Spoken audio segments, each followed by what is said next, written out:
منصور علی شاہ صاحب کو chief justice نہیں بننے دیا گیا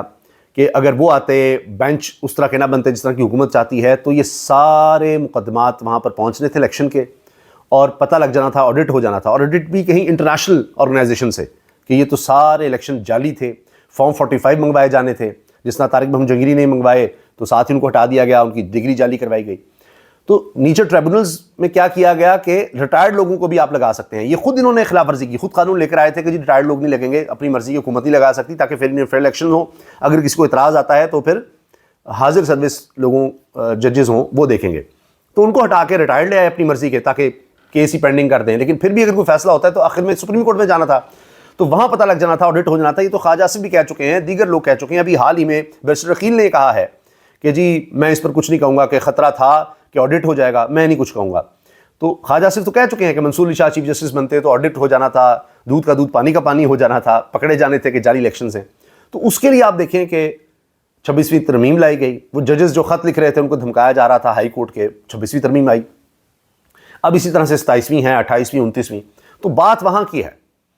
کہ اصل معاملہ الیکشنز کا تھا، اس کے بعد اب نہیں مانیں گے تو سارا سسٹم اب اس کے ارد گرد گھوم رہا ہے اور وہاں سے یہ خرابیاں پیدا ہو رہی ہیں، کیونکہ چوری چھپانے کے لیے، چوری بچانے کے لیے جب یہ سارا کچھ کریں گے تو حالات کبھی بھی کنٹرول میں نہیں آ سکتے، معاملات اور مزید خراب ہی ہوں گے، کیونکہ آپ کی قانون سازی صرف اپنے اقتدار کے لیے ہے، اس وجہ سے یہ سارے معاملات ہوں گے۔ اچھا، اب سپریم کورٹ کو صرف دائرہ لگا کر وہاں پر فوکس کر لیا گیا کہ یہاں سے ہم اگر کنٹرول حاصل کر لیں گے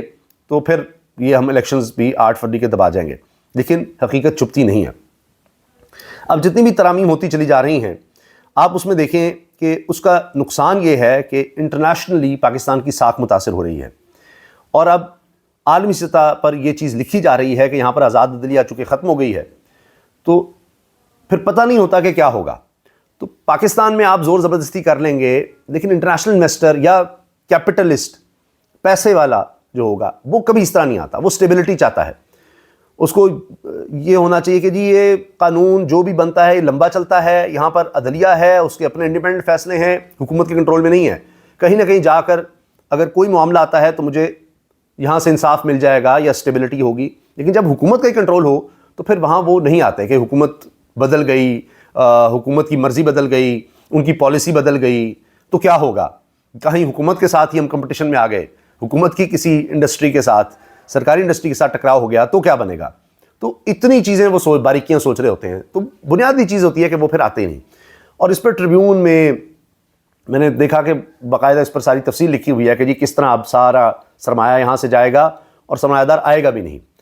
آپ جو مرضی کر لیں، میڈیا سے کنٹرول کر لیں، جیسا مرضی پرسیپشن بنا لیں، لیکن آپ ان کو دھوکہ نہیں دے سکتے، کیپٹل کو، دولت اور یہ پیسے کو دھوکہ نہیں دیا جا سکتا، انویسٹمنٹ کو دھوکہ نہیں دیا جا سکتا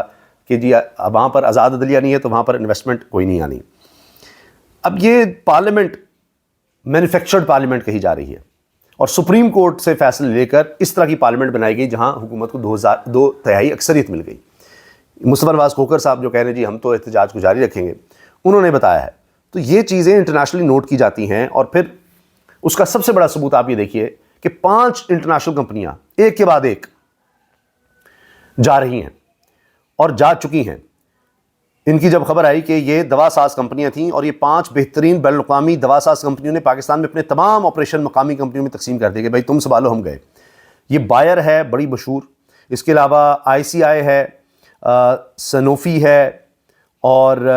چوتھی ہے جی فائزر اور نووا آرٹسٹ، آپ نے ان کے نام سنے ہوں گے۔ یہ اب تازہ اضافہ ہے، اس سے پہلے بھی یعنی 26ویں ترمیم سے ہی سمجھیں یہ کام شروع ہو گیا، اور اب 27ویں کے بعد اور تیز ہو گیا، 28ویں کے بعد اور تیز ہوگا، 29ویں کے بعد اور تیز ہوگا۔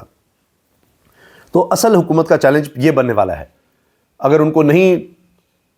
کوئی خوف کہ اب کوئی نہیں نکل سکتا احتجاج کے لیے، کوئی تحریک زور نہیں پکڑ سکتی، سب کو پکڑ لیا جائے گا، دبا لیا جائے گا، دفعہ 144 ہے،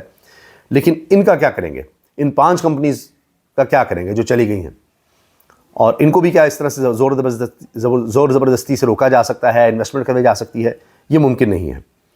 باقی جی یہ خبر بھی آ رہی ہے کہ اقبال سنگھیڑا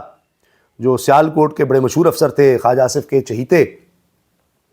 ان کے فرار کی کہانی میں عجیب چیزیں آ رہی ہیں۔ پہلے کسی نے کہا جی ملک سے باہر چلے گئے ہیں، اب خبریں آ رہی ہیں نہیں بڑے گھر والوں نے ان کو پکڑ لیا ہوا ہے اور ان کے پاس بہت سے راز ہیں جو استعمال کیے جائیں گے۔ اجمل جامی یہ کہہ رہے ہیں اس کے علاوہ وکلاء کے حوالے سے چل رہا ہے، میں نے آپ کو بتایا کہ آپس میں ڈسکشن چل رہی ہے کہ جی کس طرح سے کوئی تحریک بنائی جائے، کیونکہ آزاد عدلیہ اگر ختم ہو گئی